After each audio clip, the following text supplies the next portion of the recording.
Hey everyone, it's Dr. DeCubellis from Main Street Chiropractic. Today I am joined with Matt Herbeck, real estate attorney. Thank you for stopping by. Thanks so much for having me. No problem. You know, and one thing is there's a lot of confusion that comes on, especially when people try to do things themselves when it comes to selling or buying a property.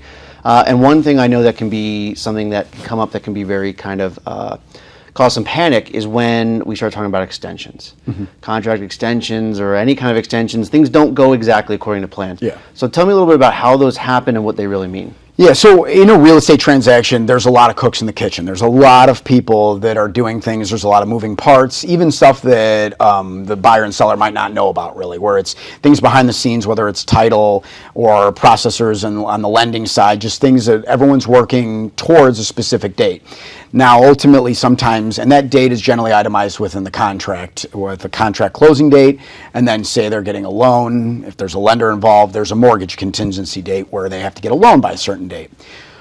As far as a mortgage contingency date, that gets extended frequently, I would say. It's not something that generally the lender's ready to go right on the 5 days prior to, especially in this day and age because there's so many more last minute checks that have to be done, last minute verifications of employment, things like that. So they don't issue what's called the clear to close or the essential unconditional mortgage commitment until it gets really within a few days of closing.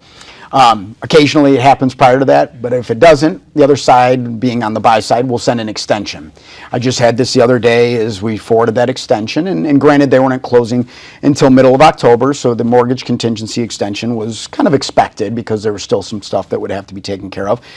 But the client right away when we sent it was like, oh my God, what's going on? Well,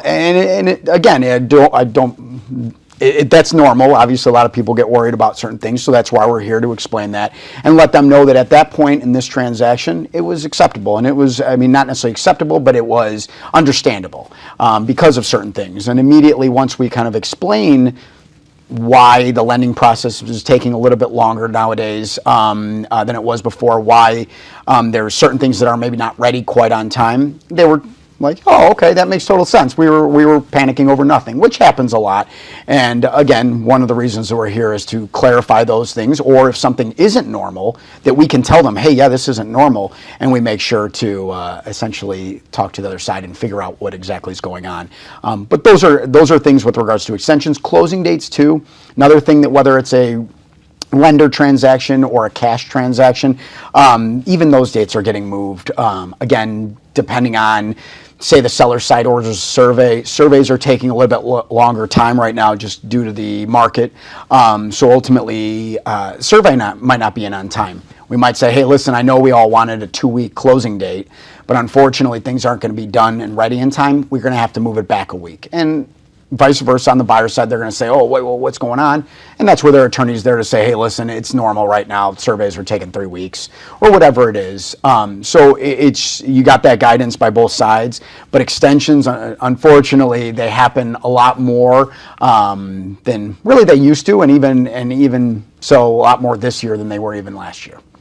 Makes perfect sense with everything going on. But again, that's why it's so important to have someone helping you along the way, because if you're just trying to go at it alone, don't know all the details, you don't want to end up losing out on either a purchase or a sale because you panicked and at the time you shouldn't have panicked. You just don't always even know the right questions to ask, or if something is normal, you have the times where the clients will think that it's abnormal and they're upset, and if they don't have that legal counsel to tell them no, it is, they could blow the deal over it.